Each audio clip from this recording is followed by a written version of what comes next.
Okay, gang, so we got a lot of information to go through today, so let's not waste any time. Let's get into it.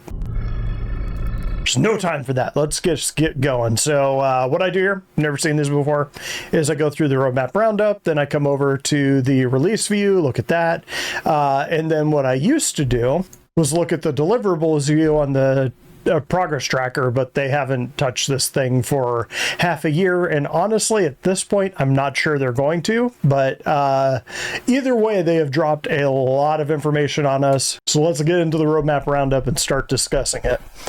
Basically what I try to do is give some context on my thoughts of what's coming. This time there's a lot of stuff. They just dropped 4.0 on us, the information on 4.0. Notable changes for May 15th, 2024, release view. In this week's Roadmap Roundup, we're excited to announce the addition of Alpha 4.0. This is the one that we've been waiting for to release view, targeting Q3 of this year. Below you'll find the initial set of features and content planned for this release, with more to come in the lead up to launch. The following feature cards have been added to release view targeting a release with Alpha 4.0. Server meshing V1. The initial implementation of server meshing enables multiple servers per shard to improve load distribution and facilitates navigation between two solar systems, and they can bust it up any way they want to. It'll kind of be what takes this game from being an alpha project to a real game. As opposed to a tech demo, it'll be a real game. Mission system refactor, reworking the underlying mission system to become compatible with server meshing, allowing for easier creation and maintenance of mission content, which is pretty cool because the missions are starting to get a little stale. Transit system refactor, reworking the transit system used for trams and elevators to be compatible with server meshing, as well as generally more robust. So yeah, anyone that's ridden the trains anywhere knows that the trains often break, or they'll just start going through walls, or they'll take you into space or underground before they finally get to where they're going. Or they'll just dump you off in space sometimes. Rarely these days, but it does happen.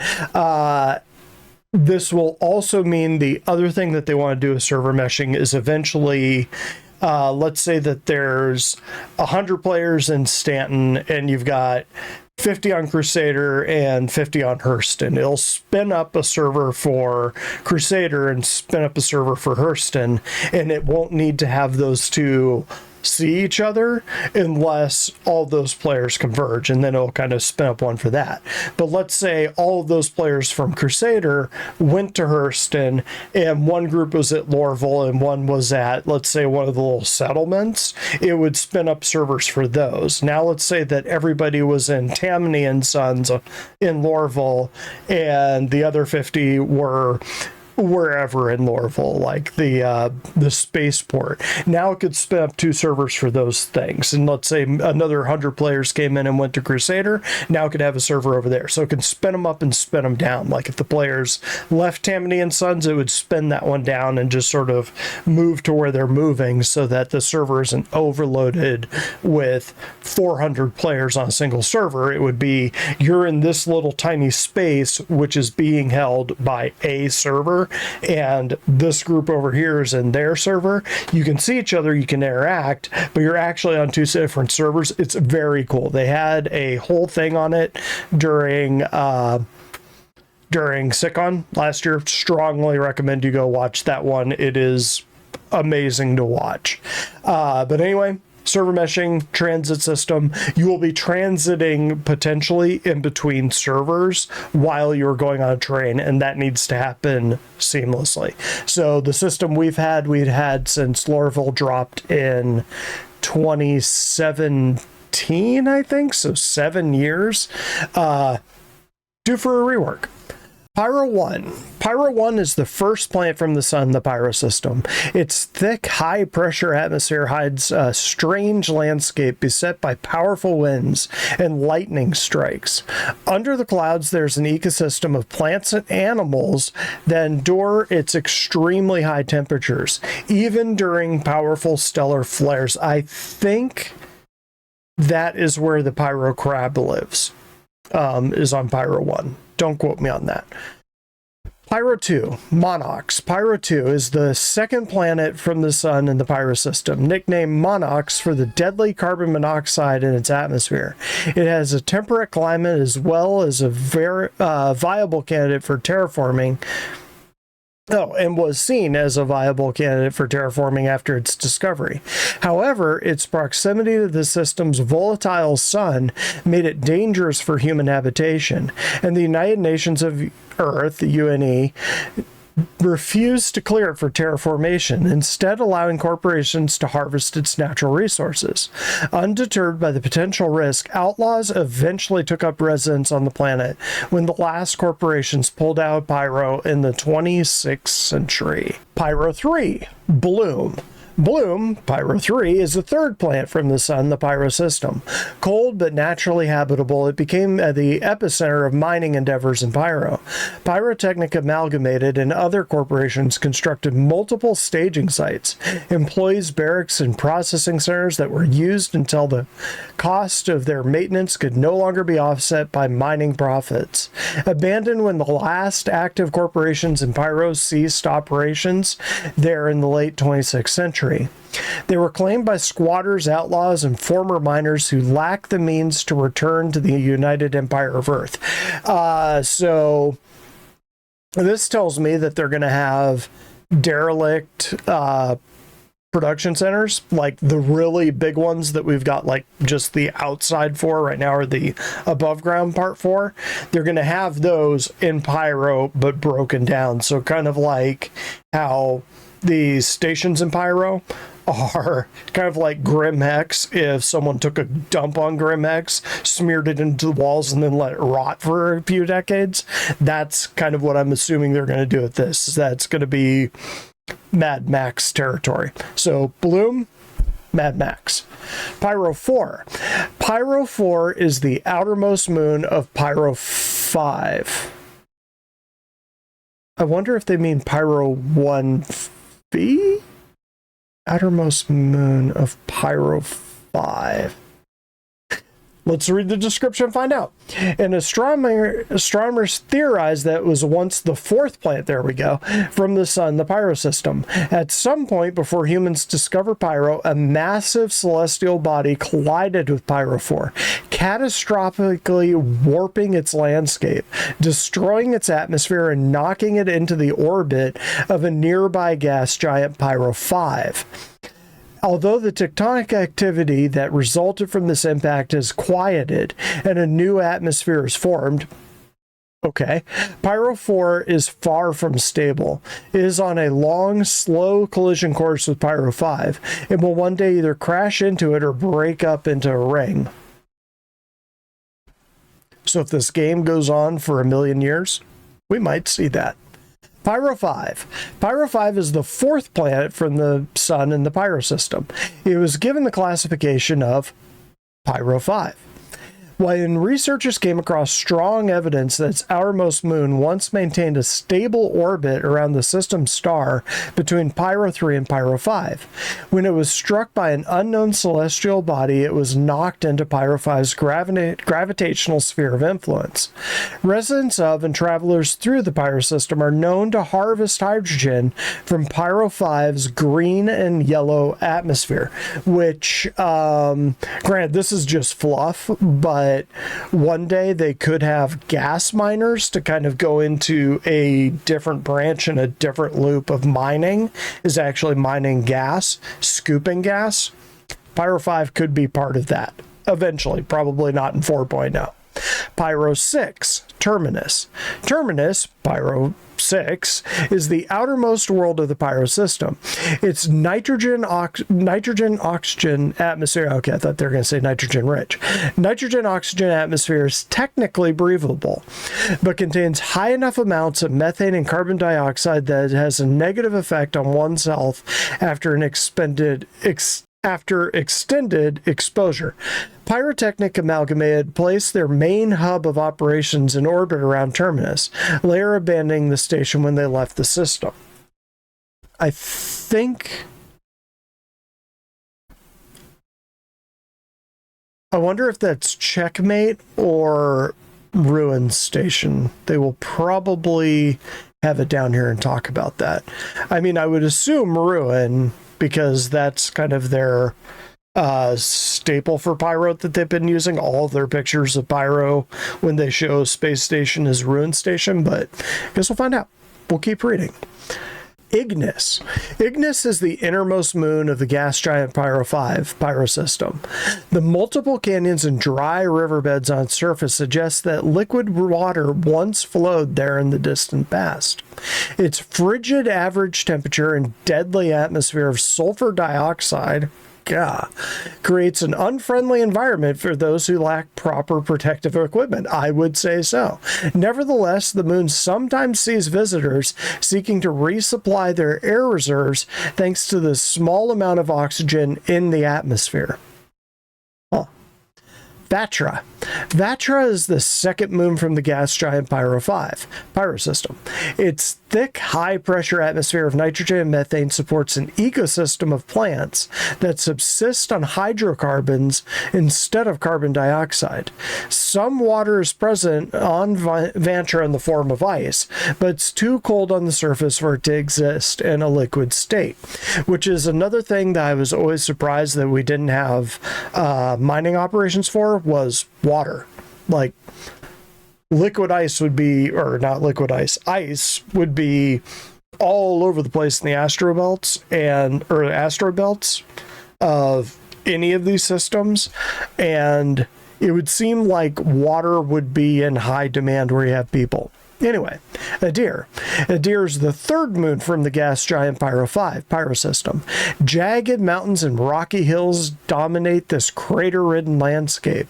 Because it lacks a protective atmosphere that would otherwise break apart most approaching celestial objects, its surface sees frequent impacts. The air is permeated with fine particles of dust that are generated during these events. Fierro. I think that's how you say it. Fierro is the fourth moon of the gas giant Pyro 5. A hotbed of seismic activity, Fierro experiences further earthquakes that disturb its deep oceans of brackish water. That's cool. The moon has an unusual ecosystem that thrives both on the surface and under the sea, supported by carbon dioxide and nitrogen in Fierro's dense atmospheres.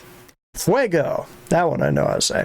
Fuego is the fifth moon from the gas giant Pyro 5. Relatively temperate but still cold, it has mostly carbon dioxide atmosphere with small percentages of nitrogen, sulfur dioxide, and oxygen. High amounts of iron sulfide in its soil gives its surface a yellow and black appearance.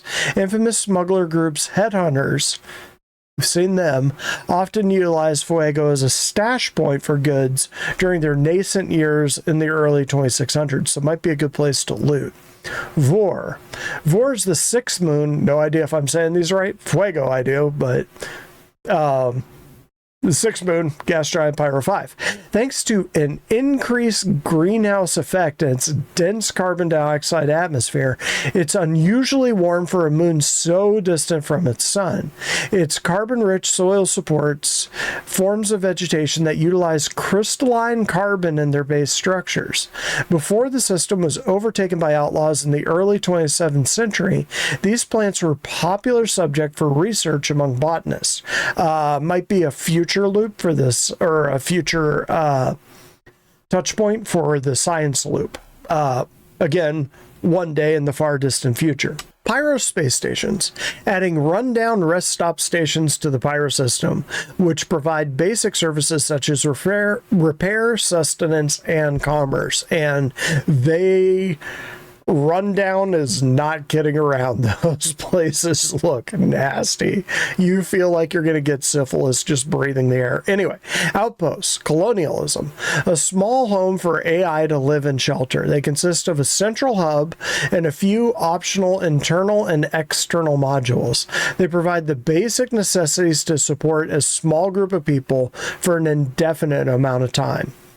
Jump points, implementing the first jump point into the persistent universe, connecting the Stanton and Pyro systems together, includes necessary vehicle items and functionality, the jump points themselves, and their inner tunnels. They will not release the game until jump points are working to their satisfaction.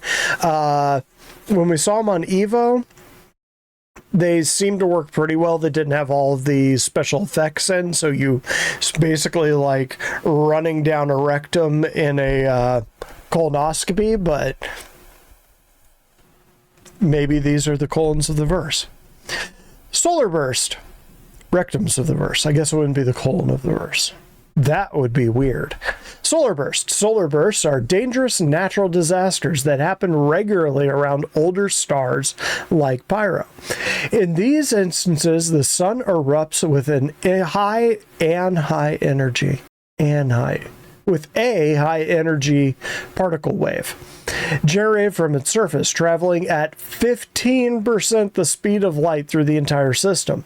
This dangerous high-energy particle wave can be avoided by hiding behind other objects that are big enough. So, get occluded. I wonder if asteroids would be big enough. 15% of the light, or 15% of the speed of light is, at least in the current iteration, faster than you travel in quantum. You travel at 10% the speed of light in the current iteration of quantum. Life support. Implementing the first iteration of onboard life support system in ships, which entails a ship component that generates breathable gas when turned on, and management of said life support component within the vehicle loadout manager. So, engineering gameplay. And here we go.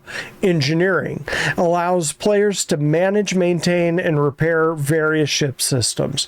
Players can assume different roles that each provide a unique gameplay loop. With the engineering gameplay, players have to contend with item degradation, malfunctions, and power management. So, one of the theories I have been working on for a while was that they wouldn't release 4.0 and server meshing and engineering at the same time, because both of those have the possibilities of breaking a lot of things, but they're going balls out. So here we go. Charge drain. Adding the ability for players to drain, store, and charge objects with power using the multi-tool.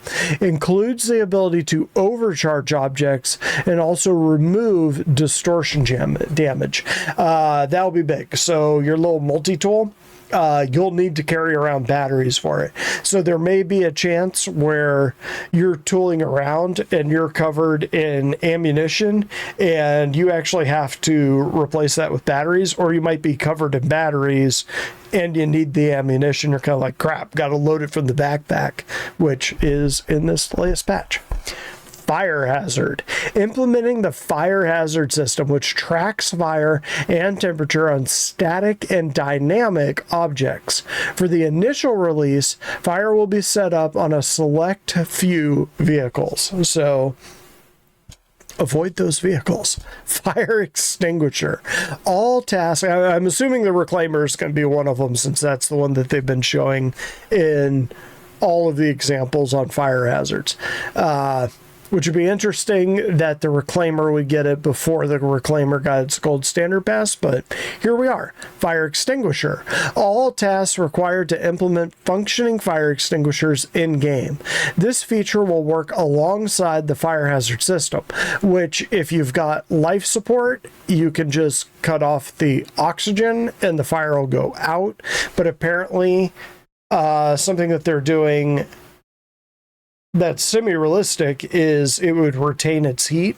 So what happens in an atmosphere is the heat bleeds off into the atmosphere. In a vacuum, that doesn't happen. It just sort of stays in one place. There's nowhere for it to radiate through, from what I understand. Correct me in the comments if I'm wrong on that. MFD rework and new displays. This is cool too. This whole thing is cool. Rebuilding the ship multifunction displays in building blocks, including new design, functionality, and customization options. This update also includes a select number of updated ship HUDs, giving greater visibility as well as a manufacturer-based visual overhaul. So Crusaders MFDs will look different from Aegis, will look different from Anvil, will look different from Drake. So as opposed to just the different voice, it's going to actually look different on those MFDs, which we've been staring at those MFDs since 2015 or 2016. So, yeah. That's a big change. Quasi-grazer, this is the space cow. These large, warm-blooded herd animals were originally discovered on the vast plains of Quasi on Terra. Most notable for their unusual method of carrying their eggs on their underside, the quasi-grazer has become one of the standard seed animals, and there can be... Let's try that again. The quasi-grazer has become one of the standard seed animals, and there can be commonly found. I think that's supposed to be they. And they can be commonly found on most terraform planets in the UEE. Additional player customization. Following the release of new character customizer in Alpha 3.2.3, which is very cool, I've already gone through and saved a whole bunch of different things that will make doing my little webcomic way easier when I can just change characters by jumping out and loading in the other one rather than having to have a bunch of alt accounts. It's very cool. This update will adds additional hair and facial hair options. So that's kind of cool, as well as face piercings. All right. RSI Zeus Mark II ES. Building, balancing, and implementing RSI's small multi-crew ship, the Zeus Mark II ES, into the game. So let's take a look at the Zeus. Okay, so the ES is the Explorer version. So you've got the... It's been a while since the cell on this one, so I wanted to double check. You've got the MR, which is the interdiction one, and the CL, which is the, I guess, kind of a clipper ship, but it's the cargo version. So we're actually getting the exploration one first. And yeah, I thought for sure they'd do the cargo one because the cargo one is going to be mostly empty space for the cargo. So there you go. The ES is going to be the first Zeus out the door. The following cards have been added to the release view, released in Alpha 3.2.3. Mirai Pulse LX. I have a video on those. Go watch that. Aegis Retaliator. Here we go. The following cards have passed their final review for Alpha 3.23.1. Therefore, we are toggling their status to committed. Aegis Retaliator Gold Standard. Updating the Aegis Retaliator to Gold Standard, including the introduction of modular rooms. That is in Evocati right now, and it works. The torpedo and cargo rooms will be available in this initial release, with more to come in the future. Like I think they've got a dropship version where it's basically just jump seats, and a medical version was teased. I think they had a vehicle garage, but I don't think you'd be able to fit like a big garage in there. Cargo room would probably do the same thing. One thing I can say is I was wrong on the Retaliator. I thought for sure they'd pull some of the guns. They didn't. It's still got a ridiculous crew requirement. If you want to fill up all those guns, you need to bring 6 more people. Pilot still doesn't have guns. You've only got the torpedoes, or if you're running the cargo room, you don't even have that. You are the pilot, so you will have to have somebody in a gunner seat.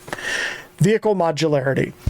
Implementing the ability to swap modular sections of certain vehicles to change their functions. This initial release contains the torpedo and cargo room modules for the Aegis Retaliator, with additional modules and vehicles to be added in the future. We also know now, thanks to the 3.2.3.1 branch patch that they've got in Evocati, that it also includes the NURSA, which will not have modularity. It's an Ursa with medical bed in it, which I'll get to that in a second. And the other one that they have that will be modular is the MPUV. So the MPUV, they're going to come out with just the top part of the MPUV. I am assuming with modularity working, they're just going to have the personnel module and the cargo module as two separate modules. They might even have a third one in there somewhere. But basically just the new MPUV just has a tractor beam on it. It's just the cockpit in the back in the engines. It doesn't have the modular part on it, but I would assume they're going to be selling those modules. There's no reason on a ship that small and simple to not implement it. I would assume it's going to be. No promises. I know it will be able to pick up the big boxes. So if you go and you watch the Hull C trailer, they actually show what the MPV was designed to do. It's supposed to operate around a spaceport, loading and unloading big cargo ships like the Hull C, Hull D, Hull E, so on. Respawning. Let's talk about that right now. One of the things they're talking about right now is that you'll be able to respawn on any medical bed. So it used to be lore-wise, the only thing that you could respawn on, the only things that would have resurrection capabilities would be tier 1 beds. Tier 2 beds couldn't do it. Tier 3 beds couldn't do it. They kind of... When they first released medical beds, all of them could do it. And then they said, okay, tier 3 beds, like the thing that you get on the Pisces. I want to say there's another tier 3 bed out there. I know the Cuddy Red was tier 2. And the Carrick, they've kind of waffled on going in between. It's tier 1, it's tier 2. I think they're eventually going to go tier 2 just because of the size of that ship and the fact that it's meant to operate way far out on its own. But they've since gone back on that, and they've sort of said, okay, every bed can be used to respawn on. Don't fall in love with that feature. I think once they implement the next level of the medical gameplay loop, they'll tighten that back in. But right now, dying is so punishing that, I mean, even in my case, I don't get frustrated by this game too often. And I'll usually always try to go back and grab my body if I'm killed in a bunker or something because I'm stupid, and I'll always have like some sub item that I can't lose. But yeah, so the whole fact that if you have nothing but time on your hands, like you're in college and you can game for 14 hours or 20 hours at a time, it's not a big worry because you're like, oh, well, crap, I guess I'll use the next hour to get my body back. But when you got to get up at 4 a.m. for work, it's kind of like, okay, at this point, this is going to start impacting my ability to do my job that allows me to pay for all the stupid paints that I've got in this game. I'm definitely talking about you and not me. Talking about me. But anyway, yeah, so this is a good move. It'll bring back the viability of the Nursa or the Pisces. Pisces R. C8R is the medical version for running bunkers, because you can just keep respawning and you're right there. Whereas you're not spawning at, say, Lorville and you took a mission on Daymar, you're not getting out of the Lorville hospital, re-gearing up. Hopefully that's your home base. Getting a ship, calling up a ship. Hopefully you have more than one ship and one that's capable of traveling across system. Going all the way back to Daymar, landing, hopefully getting your body back with the gear that you were able to do. That whole process, just getting out of Lorville, is like a 15 to 30 minute process. Getting all your gear and stuff like that. And if you have to do that multiple times, it's kind of like, I've got other things I need to do tonight. Make dinner for the kids or whatever. That I'm going to go do that. I guess I just lost that body, and I guess I'm done playing Star Citizen tonight. Like, I was going to have fun, but if my fun is going to be having to do all this respawning, I'm not in. Now, it's one thing now that the game isn't there yet. there's no reason for the game to be that punishing. Like, I think that they should scale back the amount of water we need. Because, I mean, I say this as if you've been seeing the little cuts. I've been drinking water through this whole thing, so maybe it's more accurate than I want to admit. But, yeah, it's... At this point, at this stage in development, it was too punishing. And I'm glad they're scaling it back, but I think they'll scale it back up once the game gets there. Like, once they have the next implementation for the medical loop, which is on the roadmap, and one day when they start bringing back the progress tracker, I'll show that and start talking about it again. It looked like they had made some pretty significant progress on it anyway. But anyway, let's go ahead and take a look at the release view. So, of course, the big changes that we got here are the Mirai Pulse is in there now, vehicle modularity, Aegis Retaliators, gold standard, and master modes. A lot of people are complaining about master modes, that everything's too slow now. You can switch over to nav speeds and you can move just as fast. It's just now you can't move that fast with full shields and your weapons going. You have to make a choice. You have to say, it's really unlikely that I'm going to bump into anyone out here, so I'm going to go to nav mode so that I can get there quicker. Or, this is kind of a sketchy area. There's a Manus parked at that cargo center, so maybe I keep my shields and my weapons up. So you're having to make that cost-benefit analysis in your head, and that's the whole point of master modes. Does it need to be tweaked? Does it need to be dialed in? Yeah. But master modes, I'm more on board than not on board, I'll put it that way. And so many people just unsub to me, but it's the price I pay. We know there's at least 3 ships that are coming for that we're probably going to learn about tomorrow, actually, maybe by the time you watch this vid. We know we're getting the Raven, or the Saber Firebird, which is basically the Saber Raven, except instead of dual EMPs and data running capability, it carries a crap ton of size 3 missiles, like I think 24 of them, which is ridiculous. That thing falls more into the attack role. So think like A6 Corsair or something like that. Like, its job is to hit ships like the Retaliator. It's not a bomber. Kind of put it in the same class as a Gladiator, but it's fast enough to work as an interceptor. So that ship will be interesting. It'll kind of fall into the same category as the Shrike. Not quite the Fury MX, whatever the one is with the missiles. MX is what's sticking in my head. It'll carry that many missiles. It also has guns, and it'll be able to quantum.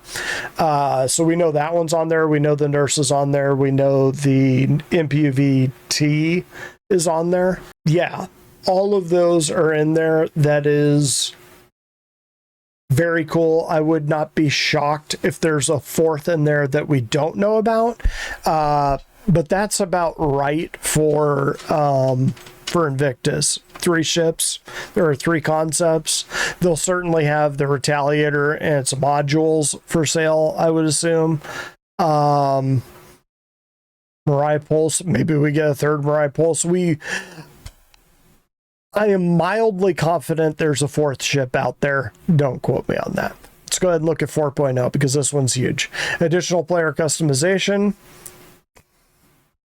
It's going to be pretty cool. The character creator is pretty neat if you're into that kind of stuff. Locations, all the pyro plants and moons, jump points, gigantic. This 4.0 is pushing really close to 1.0. It kind of depends on how CIG wants to define released.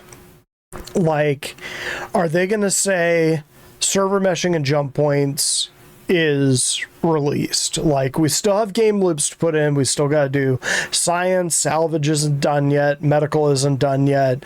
Bounty hunting isn't really there yet, although I assume that'll be coming with 4.0, that next level. Hacking. There's a lot of features, a lot of mechanics, a lot of loops that haven't been sorted out yet, but they might say the base is there that we can build all those things off of, and we're never going to stop building those different loops and different things coming off of that core. So once that core is there and working, can we say it's released? So will they say 4.0 is the release of the game, or the soft release of the game? I'd argue sure. If they called 4.0 the soft release, I wouldn't be mad. There would be some worries about some of the things that they stated in the Kickstarter. I have another vid on this, of would they need to worry about someone bringing a BOC tart against them, but that person would have to prove damages. So, $45 up to maybe $100, that wouldn't be worth the court cost. So it's unlikely they'd be sued for breach of contract. Yeah, I don't know. I think that they could probably say this is the core release of the game. There's not 100 systems, but we're building them. We have the technology to do it. This is released. Who knows? All the plants, more plants. AI, quasi-grazer. I am weirdly really looking forward to the Space Scout. It's weird. I'm thinking of Q3 as being 9 months away, and it's really only like 3 to 4. That is not a long ways off. I mean, from 2015 to here, there were definitely times I didn't think I'd see this day. So 4.0 is a big, big, big deal. Fire hazard engineering, enormous engineering is going to be huge, huge, huge. Solar burst, that's kind of a cool picture. Wow. Don't get caught outside during solar bursts. Ships and vehicles, did I miss this? No, it's the MFT. Okay. I saw that they said 2 ships, and I was going, that's interesting, but no, they're just talking about the new MFTs, which is also very cool. I'll show you a picture. You can kind of see it. Let's see if I can. Nope, can't see it, but you can sort of see that everything that was up here in the current version is kind of tucked down here.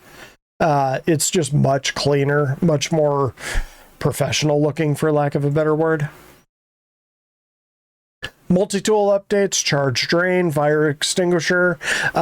Again, charge drain is going to change the way that we play the game. No more endless multi-tool.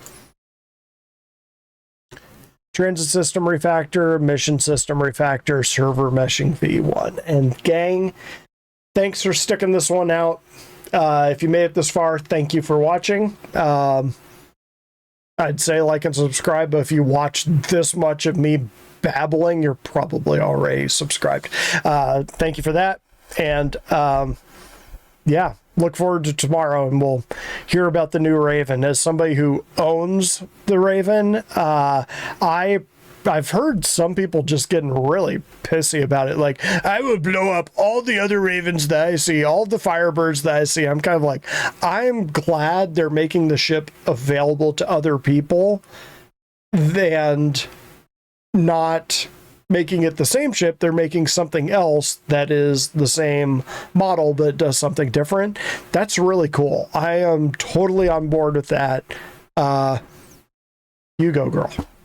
That's all I gotta say on that. Catch me next time.